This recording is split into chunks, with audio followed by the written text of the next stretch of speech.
மாதா பிதாவாகி மக்களாகி மருடலும் mall விசும்பும் தானாகி மாதா பிதாவாகி மக்களாகி மருடலும் mall விசும்பும் தானாகி கோதாவிரியாய குமரியாகி கொல்பொலி தோளாடை குடகனாகி போதாய மலர்கொண்டு போற்று நின்று புனைவார் பிறப்பருக்கும் புனிதனாகி யாதானும் உன்னை நினைந்தார்க்கு எளியதாகி அழல்வண்ண வண்ணர்த்தாம் நின்றவாறே ஆதித்யாய சோமாய மங்களாய புதாய குரு சுக்ர சனீபியஸ்ச ராகவே கேதவே நமோ நமஹ. உலகம் முழுவதும் வாழக்கூடிய அன்பு பக்தர்களே, முக்கியமான கிரக அமைப்புகள் இந்த ஜூன் மாதம் 2ஆம் தேதி முதல் ஜூலை மாதம் 12ஆம் தேதி வரை ஏறக்குறைய 45 நாட்கள் செவ்வாய் பகவான் ஆட்சி பலம் பெறுகிறார். இதில் குறிப்பிட்டு சொல்ல வேண்டிய விஷயம் என்ன அப்படின்னு கேட்டிங்கனாக்கா, குருவும் சுக்கிரனும் அஸ்தங்கமாகிய நிலையில் இருக்கிறார்கள். பொதுவாக கிரக அமைப்புகளிலே ஆதித்யாதி நவகிரகங்களில் அஸ்தங்கமான கிரகங்கள், அஸ்தங்கம்னா சூரியனை அந்த கிரகங்கள் நெருங்கி அல்லது சூரியன் அந்த கிரகத்தை நெருங்கி கிராஸ் பண்ணி திரும்பவும் குறிப்பிட்ட டிஸ்டன்ஸ் வெளியில் போகிற வரையிலும், ஏன்னா சூரியன் ஒரு மாதத்துக்கு ஒரு வீட்டில் இருப்பார். அப்போ கண்டிப்பாக அந்த வீட்டில் ஏதேனும் கிரகங்கள் இருக்குமே, ஆனால் அந்த கிரகத்தை வேகமாக கிராஸ் பண்ணக்கூடிய கிரகம் சூரியனாக தான் இருப்பார். அப்படி பார்க்கின்ற பொழுது இந்த மாதம் சூரிய பகவான் ரிஷபத்திலே இருக்கிறார். ரிஷபத்தில் சுக்கிரனும் குருவும் இருக்கிறார்கள். 2 பேரும் தேவகுரு அசுரகுரு. 2 குருமார்களும் சூரியனிடத்திலே அஸ்தங்கம் அடைகிறார்கள். அஸ்தங்கம்னா செயல் இழப்பு, ஜீரோவாக இருப்பாங்கன்னு அர்த்தம். அவங்களால எந்த விதமான செயல்பாடுகளையும் செய்ய முடியாது. அப்போ அந்த அடுத்து வரக்கூடிய நான் சொல்லக்கூடிய அந்த காலகட்டங்களில் 2 குருமார்களும் அஸ்தங்கமாகிய நிலையில் அந்த வேலையை யார் எடுத்து செய்வார்கள் என்று சொன்னால், துணிச்சல் மிக்க, வீரம் மிக்க, கூர்மையான புத்தி மிக்க செவ்வாய் பகவான் தான் அந்த வேலைகளை எடுத்து செய்வார். அப்போ இனி வரக்கூடிய காலங்களிலே அடுத்த ஒரு 45 நாட்கள் மிகுந்த ஒரு பவர்ஃபுல் பிளானட்டாக, அதிகாரம் மிக்க ஒரு கிரகமாக நம்முடைய இந்த செவ்வாய் கிரகம் இருக்க போகிறது. பொதுவாக செவ்வாய்க்கு 2 யோகங்கள் சொல்லுவாங்க. ஒன்று குரு மங்கள யோகம். செவ்வாயும் குருவும் இணைந்திருந்தால் அது செவ்வாய் சாரம் வாங்கியிருக்கலாம், இல்லை செவ்வாயோடு சேர்ந்துருக்கலாம், இல்லை குரு சாரம் வாங்கியிருக்கலாம் செவ்வாய் பகவான், இல்லை 159 தொடர்பில் இருக்கலாம். அப்படி இருந்தால் குரு மங்கள யோகம்னு சொல்லுவாங்க.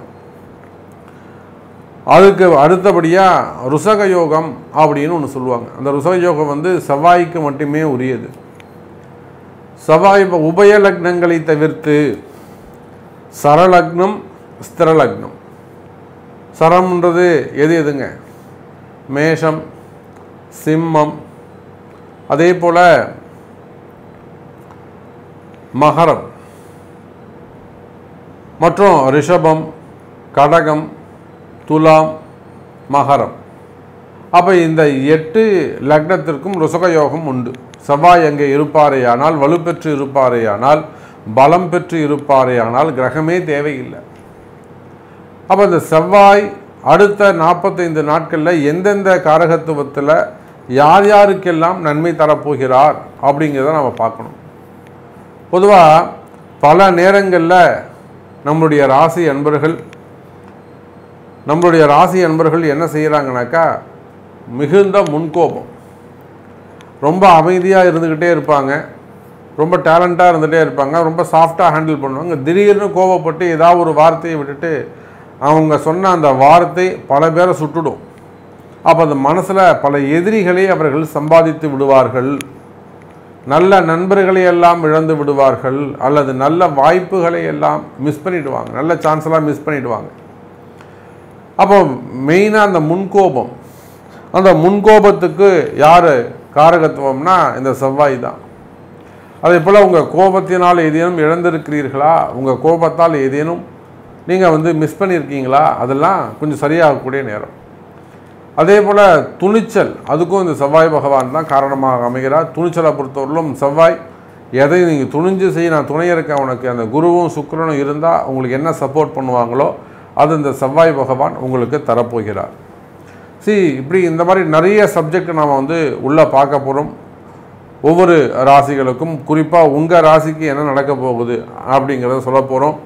உங்களுக்கு எது ப்ளஸ் பாயிண்ட்டாக இருக்க போது, எது மைனஸ் பாயிண்ட்டாக இருக்க போது ரொம்ப ஆர்வத்தோடு இருக்கிறீர்கள் என்பது தெரிகிறது. வாருங்கள் நாம் ஃபுல் டீட்டெயிலாக பார்க்கலாம்.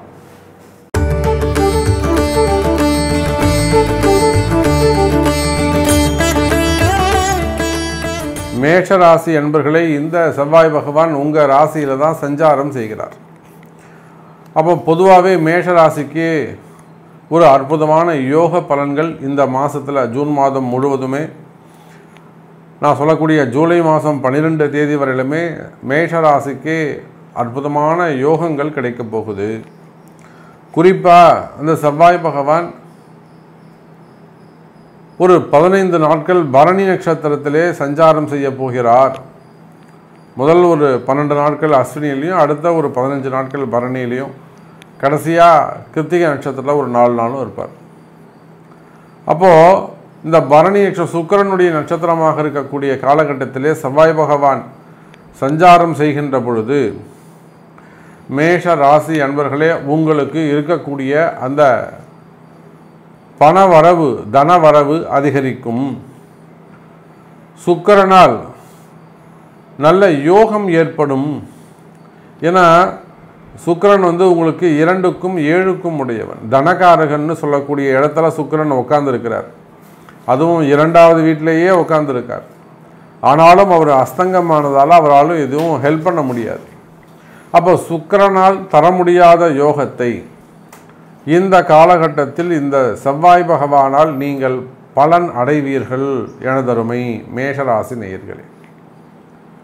எந்தெந்த துறையை சார்ந்தவங்களுக்கு, எந்தெந்த உத்தியோகம் செய்யக்கூடியவர்களுக்கெல்லாம் இந்த செவ்வாய் அதிகமாக நல்லது செய்வார் அப்படின்னாக்கா, இப்போ கூட எனக்கு ஒரு காவல்துறை அதிகாரி, ஒரு உயர்ந்த நிலையில் இருக்கக்கூடியவங்க, அந்த ஒரு ஜோனலுக்கு அவங்க தான் ஒரு டிஎஸ்பி ரேஞ்சில் இருக்காங்க வச்சுப்போமே. அந்த ரேஞ்சில் இருக்கக்கூடிய ஒரு அதிகாரி நம்ம கூட ஒரு ஃபோன் செய்திருந்தார். செய்து, சார் நான் இந்த மாதிரி ஒரு இடமாற்றத்தை விரும்பி இருக்கிறேன், அல்லது ஒரு ப்ரமோஷனை விரும்பி இருக்கிறேன், எனக்கு இது கிடைக்கணும், இது எப்போ சார் நடக்கும் அப்படின்னு சொல்லும்போது இந்த செவ்வாயுடைய பயிற்சியை நம்ம அவங்களுக்கு மனசில் வச்சு சொன்னோம். இந்த காலகட்டங்களில் நடக்கும் சார், காத்துருங்க அப்படின்னு நம்ம அவங்களுக்கு சொல்லியிருக்கிறோம். அப்போது குறிப்பாக காவல்துறை அதிகாரிகளுக்கும், பாதுகாப்பு பணியில் ஈடுபட்டிருக்கக்கூடியவர்களுக்கும், இராணுவ அதிகாரிகளுக்கும் மற்றும் சீருடை பணியாளர்கள் யாரெல்லாம் இந்த யூனிஃபார்ம் போடுறாங்களோ அவங்க நர்ஸாக இருக்கலாம், ஸ்டாஃப் நர்ஸாக இருக்கலாம், டாக்டர்ஸாக இருக்கலாம், அட்வொகேட்ஸாக இருக்கலாம், ஜட்ஜஸாக இருக்கலாம்.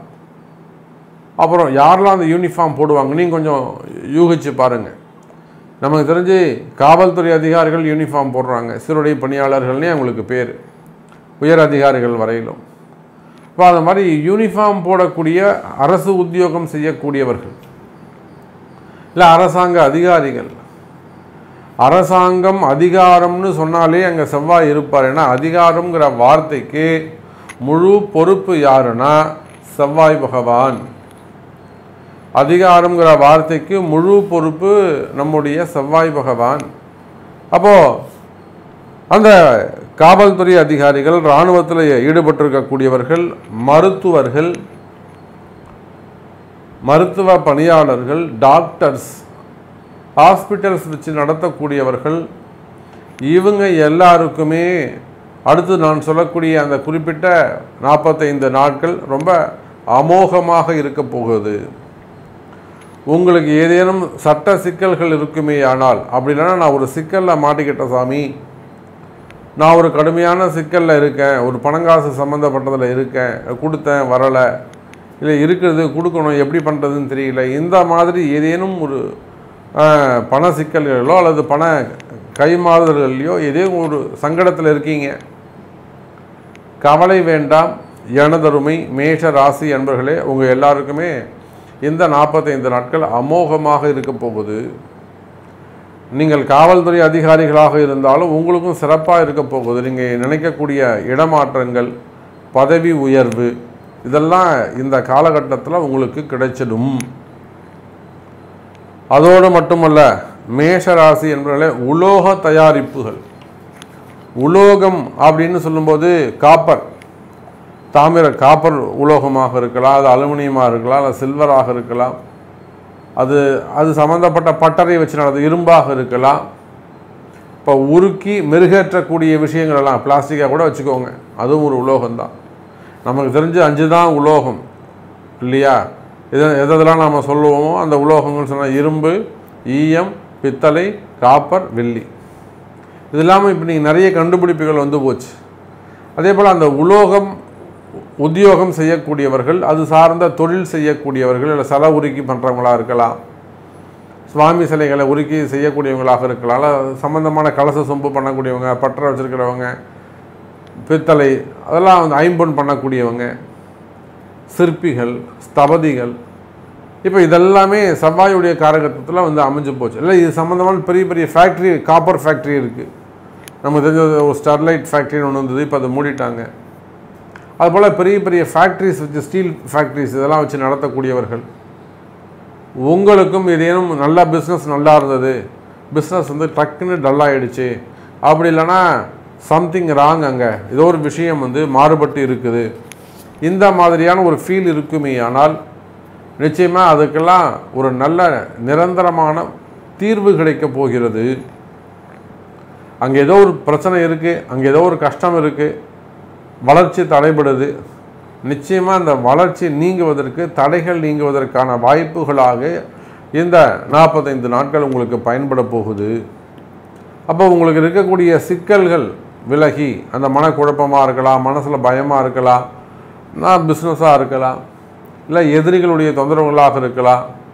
அப்போ பிஸ்னஸ் பண்ண விடாமல் அந்த ஃபேக்ட்ரி ஏதாவது இன்னும் லாக் பண்ணுறதுக்கு எதுனா ஒரு சூழ்ச்சிகள், அரசியல் சூழ்ச்சிகள் நடக்கலாம். இந்த மாதிரி பார்ட்னர்ஷிப் ப்ராப்ளமாக இருக்கலாம், நிறைய விஷயமா இருக்கும். ஒரு சப்ஜெக்ட் நீங்கள் அதை எடுத்து அவங்க சுயஜாதகம் பார்க்கும்போது தான் இன்னும் கூட நம்ம கிளியராக சொல்ல முடியும்.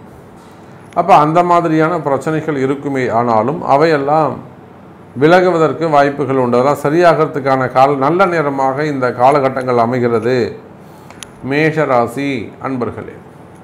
அதே போல தான் கனிம வளங்கள். கனிம வளங்கள்னு சொல்லும் பொழுது, ஏன்னா பூமி வந்து செவ்வாயுடைய காரகத்துவம், ஆற்று மணலாக இருக்கலாம், மலைகளாக இருக்கலாம், குன்றுகளாக இருக்கலாம். கனிம வளங்கள் எல்லாமே, மினரல்ஸ் எல்லாமே செவ்வாய்க்கு சொந்தமானது தான், பஞ்சபூதமும். அப்போ அது மாதிரி கல்குவாரிகள் வச்சு நடத்தக்கூடியவங்க, லாரி அந்த மாதிரிலாம் வச்சு பிஸ்னஸ் பண்ணக்கூடியவங்க, டிரான்ஸ்போர்ட் பண்ணக்கூடியவங்க, ஸோ டெண்டர் பிஸ்னஸ் பண்ணக்கூடியவங்க, ரோடு கான்ட்ராக்டு, பில்டிங் கான்ட்ராக்ட்ஸு, அது வந்து ட்ரைனேஜ் கான்ட்ராக்ட்ஸ் அதெல்லாம் எடுத்து செய்யக்கூடியவங்க.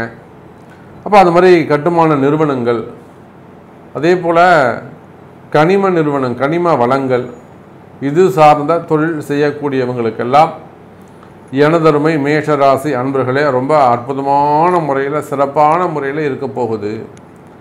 வளர்ச்சி அற்புதமாக இருக்கும். நிறைய நம்ம பார்க்குறோம், இந்த டெண்டர் பிஸ்னஸ் எடுத்து பண்ணக்கூடியவங்களுக்கு நிறைய எதிரிகளுடைய தொந்தரவுகள்.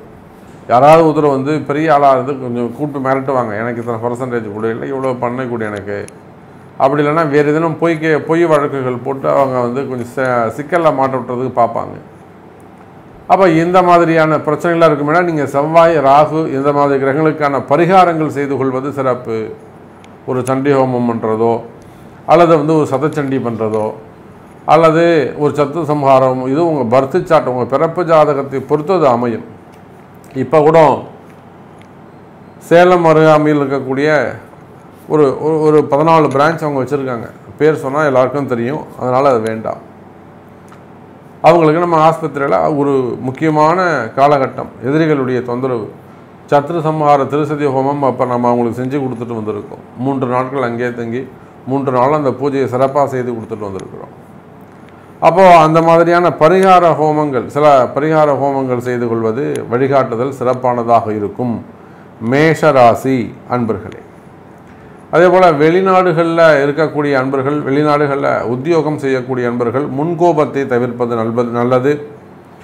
இந்த சமயத்தில் அது ஃபேமிலியாக இருக்கலாம், ஒர்க் பண்ணக்கூடிய இடமா இருக்கலாம், அல்லது வெளியில் பழகக்கூடிய இடங்களாக இருக்கலாம், முன்கோபத்தை தவிர்ப்பது சிறப்பு. அதோடு மட்டுமல்ல, உங்களுடைய துணிச்சல் பாராட்டுதலுக்குரியது. உங்களுக்கு இன்னும் கூட நல்ல அதிகாரங்கள் கிடைக்கும், நல்ல போஸ்டிங் கிடைக்கும், உங்களுக்கு நல்ல ப்ரமோஷன்ஸ் கிடைக்கிறதுக்கான வாய்ப்புகள் உண்டு. அதே போல் பிஸ்னஸ், உங்களுடைய எதிரிகளுடைய தொந்தரவுகள் குறையும் மேஷராசி அன்பர்களே. அதே போல் விளையாட்டுத்துறையில் இருக்கக்கூடியவங்க, உடற்பயிற்சிகள் வச்சு நடத்தக்கூடியவங்க, லேபை வச்சு நடத்தக்கூடியவர்கள், இன்னும் சொல்லப்போனால் பெண்கள், அதே போல் ஷேர் மார்க்கெட்டு, ஸ்டாக் மார்க்கெட்டு இதிலெல்லாம் கொஞ்சம் இன்வெஸ்ட் பண்ணியிருக்கிறவங்க, அதில் போய் சட்ட சிக்கலில் மாட்டிக்கிட்டவங்க, நான் தான் சாமி வாங்கி கொடுத்துருக்கேன், நீ தான் பொறுப்பு, இதெல்லாம் சொல்லக்கூடியவங்க, அதில் ஏதேனும் சட்ட சிக்கல்கள் இருக்குமே ஆனால் அவர்களுக்கு கூட ஒரு சில பரிகாரங்கள் செய்து கொள்வது சிறப்பு.